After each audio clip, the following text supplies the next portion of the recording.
Imagine como era o Rio de Janeiro antes de 1500. O livro O Rio Antes do Rio mostra como viviam esses primeiros cariocas.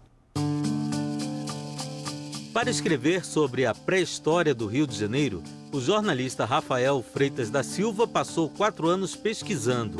E o resultado é um mergulho por nossa ancestralidade. Neste cenário, os tupinambás viveram por pelo menos 1.500 anos, até a chegada do homem branco. Aqui, construíram uma civilização que dominava a pesca e a agricultura e praticava rituais religiosos que valorizava a guerra.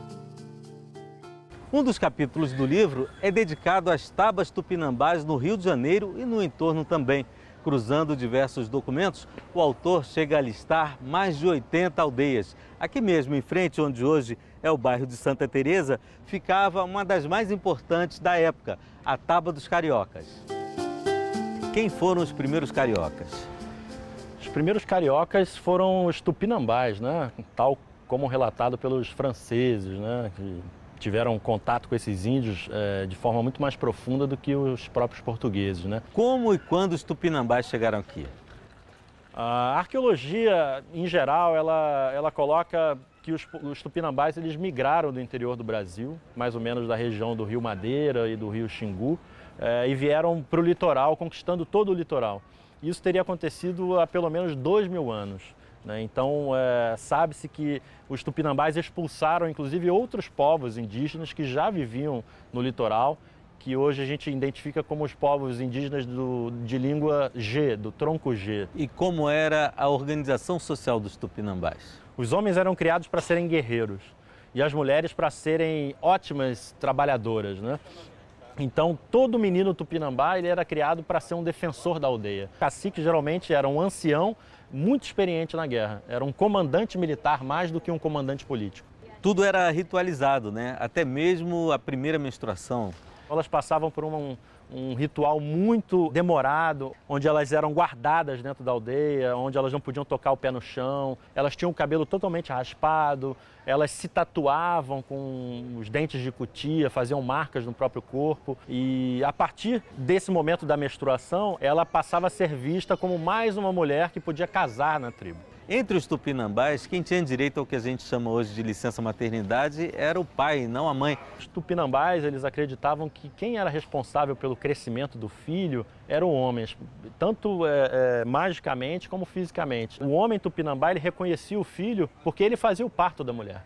A parteira da mulher era o homem, marido, em qualquer situação. Curiosamente, depois que a criança nascia e ele fazia os rituais de nascimento, ele se prostrava na rede como se estivesse cansado do parto.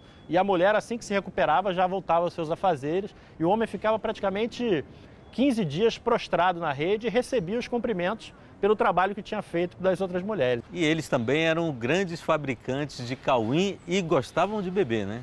Inclusive os franceses, né, nos seus textos dizem isso, que ninguém conseguia ganhar dos tupinambás na arte de beber, né?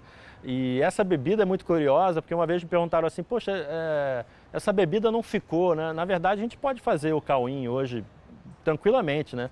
O cauim era feito de diversos tipos de frutas e raízes. Cada bebida ela tinha uma função especial, tinha um ritual especial em que ela era usada. E ela era feita a partir da mastigação e do cozimento. Então as índias virgens e moças que eram escaladas, porque era uma bebida ritual e religiosa dos índios, eram escaladas para fazer essa bebida, o cauim. E os índios só paravam de beber o cauim quando o cauim acabava. Então, inclusive os índios disputavam entre si aquele que mais conseguia beber o cauim. A gente está aqui no Morro da Urca, que tem uma visão privilegiada da Baía de Guanabara. Aqui perto ficava a aldeia dos cariocas. Para cá, o que tinha? Ali é a ilha de Villegagnon, onde os índios chamavam de Sergipe, que é a ilha dos Siris. Então os índios da Carioca eles se comunicavam com os franceses que ficavam nessa ilha, porque a aldeia carioca ficava ali. E onde a cidade foi erguida por Mendes Sá, em 67, ficava uma outra aldeia que se chamava Guiraguaçu. E essa aldeia era uma aldeia importante que também se comunicava com essa ilha de Villegagnon, porque ficava na área onde hoje é o centro antigo do Rio de Janeiro. E hoje ainda a gente pode encontrar bairros que preservam os nomes das antigas tabas. Sim, sim. Pavuna é o nome de uma antiga aldeia tupinambá. Irajá é o nome de uma antiga aldeia tupinambá. Taquara, na Baixada de Jacarepaguá, tem origem numa antiga aldeia.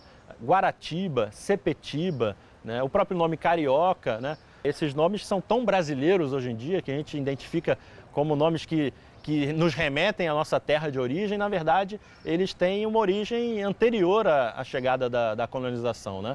Para minha surpresa, não existem trabalhos sobre as aldeias do Rio de Janeiro, né? A gente tem algumas obras que lidam com esse tema transversalmente, né? Felizmente, para a história do Rio de Janeiro, vieram franceses antes dos portugueses. E esses franceses, eles produziram algumas obras em que basicamente falam dos índios que aqui viviam. A partir da localização de algumas aldeias, eu consegui reconstituir, digamos, um mapa indígena do Rio de Janeiro antes da colonização. Esse foi o grande intuito do livro, e eu acho que a grande novidade do livro é da gente saber exatamente, não exatamente o local arqueológico, mas a macro área onde essas aldeias dominavam. Tanta coisa se perdeu nesses anos todos.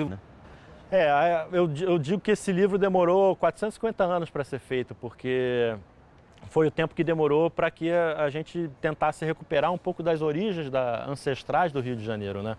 Eu sempre digo que esse não é um livro sobre os índios que moravam no Rio de Janeiro, é um livro sobre o povo do Rio de Janeiro, porque são as mulheres tupinambás, as índias escravizadas, as mães dos primeiros cariocas, filhos de portugueses com índias, né? Eles desapareceram enquanto cultura viva, mas os genes, o DNA do povo tupinambá está no nosso sangue. A gente precisava realmente conhecer melhor essa origem da nossa terra, conhecer melhor a língua tupi, saber o que significam esses nomes, né? Para a gente também melhor conhecer a nossa cultura e o nosso povo.